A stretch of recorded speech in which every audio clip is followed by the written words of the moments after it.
Is there anything harder than trying to take a good family picture? It's like you try, but the lighting, the children, everything is wrong, and then you end up getting 100 photos on your camera and you've got nothing to use. Nobody is ever looking, right? Right. I'm Carolina. And I'm Liat from Momjo, and today we are meeting with a friend and amazing photographer to give us some tips on how to take good family photos.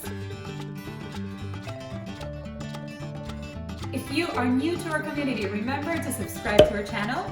And if you're enjoying this video so far, give us a thumbs up. Let's do it. So this is our friend Andrea from Blue Orchid Photography. Thank you so much for you're being with welcome, us guys. today. Thanks for having me. So Andrea, you're a mom to 2 boys.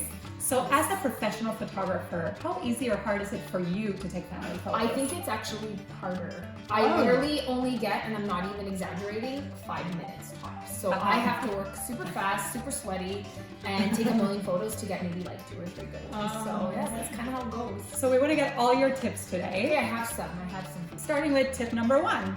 Okay, so tip number 1 is natural light. Oh, that's a good one. Favorite. So if you are in a dark basement or a dark room, you don't want to take a picture. You want to have some nice natural light behind you. That way you can, it'll brighten up the image and it's more real instead of dark and shadowy kind of stuff. So that's tip number 1. Good one. So let's take a look at what non-natural light picture looks like versus natural light. Absolutely. Okay. Compare and contrast. Right.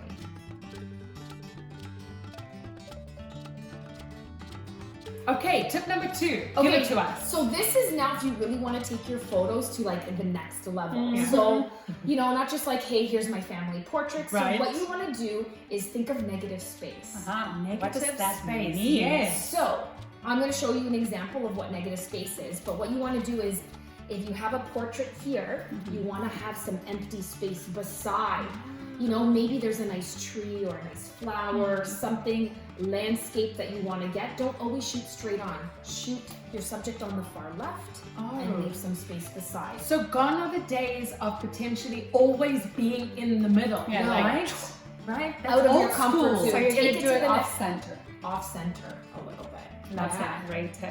Okay, that was an amazing tip. I mean, like it took the artsy level to another level. Gotta be a little bit artsy if you really want to get those different photos. You gotta get more likes. And just joking. Who cares about We're just doing it for the gram. Okay, so let's move on to tip number 3. Okay, so here's another good one. Look for different perspectives. So, not just always shooting straight on. Maybe have your kids laying down and you shoot from above. Oh, cute. I love that. Or you lay down and get them from above.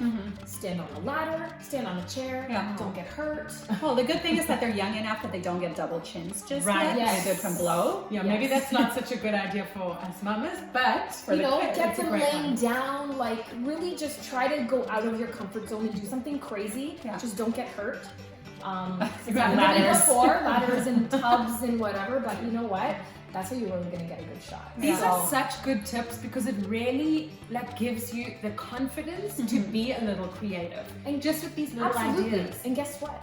If you don't like it, delete. Or it just sits on your phone for many months. Yeah, you're gonna Either take way. 100 million on the wrong. Just back those up, okay? Yes. Back those up. Okay, we're loving these. We need another one. What's tip number 4? Okay, so basically, your camera has a lot of features where, you need to figure out what features your camera has. Find out what those are and play with those. You also want to look into some, on your Google Play or iPhone apps, there's a lot of good third-party photo apps that edit photos now. So they will take away like dry skin, they'll smooth you out, adjust brightness, color. So you can really, instead of getting Photoshop in Lightroom, which is hard to do, you have to pay for it. They're pretty expensive. It's very easy to use. So I think you guys, we should share some of those third-party apps. That would be awesome to take.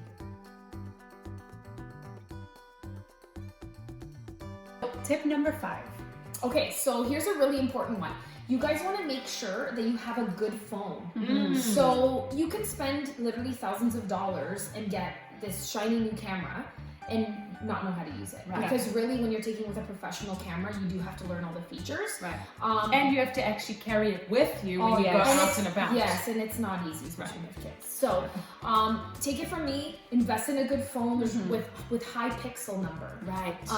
Because that way, especially if you're into product photography, you want to take pictures of your kids.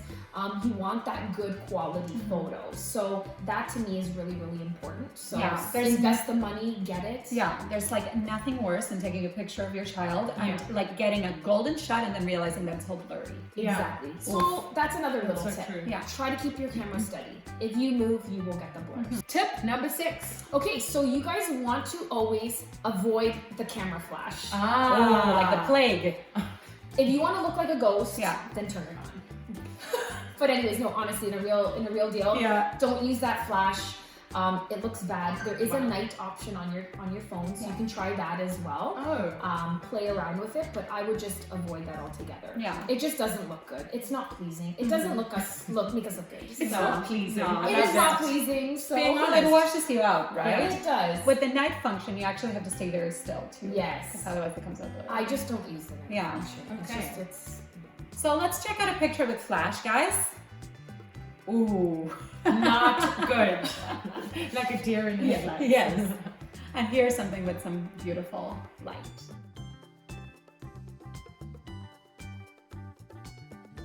Okay, and the time has come for the final tip, and this is a big one. This is the best one, guys. Okay. Bribe those kids. Oh. Cookies, Done. Chocolate, but you have to get something small. Right. Because if you get something big and messy, they're gonna show up in your pictures. So a little M&M or Smartie or something really, really tiny that you're Yeah. not gonna see all over their face. Right. So that's key. And you want to just tease them. One at a time. Oh, you did the picture, here's one. Here's the other. And then make them work a little bit and then do it again. They're like little creatures that need to be primed you into know- doing this stuff. But it works. It guys. works. And as moms, we need all the help Yeah. we can get. And that was a good tip. You know what? There are memories, right? At the end of the day, they're memories of our kids that we want. So Of course. Something that Liat hasn't mentioned yet is that she carries around a little box of Tic Tacs. I really do. Yeah, and that's what she uses. See? I have them like stashed I now in actually all love areas of my house, in my car. Yeah. Just in case when someone's having a meltdown or I need them to do something. it works. Yeah. Absolutely. And something as simple as a Tic Tac, guys. That's genius. Well, those were amazing tips. Thank you so much, Oh, Andrea. thanks for having me, guys. That was awesome. We really feel a lot more equipped and confident to get some good snaps of our photos because after all, it is those memories that really do last. Absolutely. I can't wait to see what you guys do. Yay! See No your stuff. pressure. No pressure at all. So if you enjoyed this video and you found these tips good, give us a thumbs up. And don't forget to subscribe to our channel. Yes, and follow us on social media at Finding Momjo, and you can also find Andrea at Blue Orchid Photos. Why stop now? We have tons more videos for you. Just click on the playlist down there. Thank you so much for watching and thanks for being with us, Andrea. Thanks, guys, for having me. See you next time. Bye. Bye.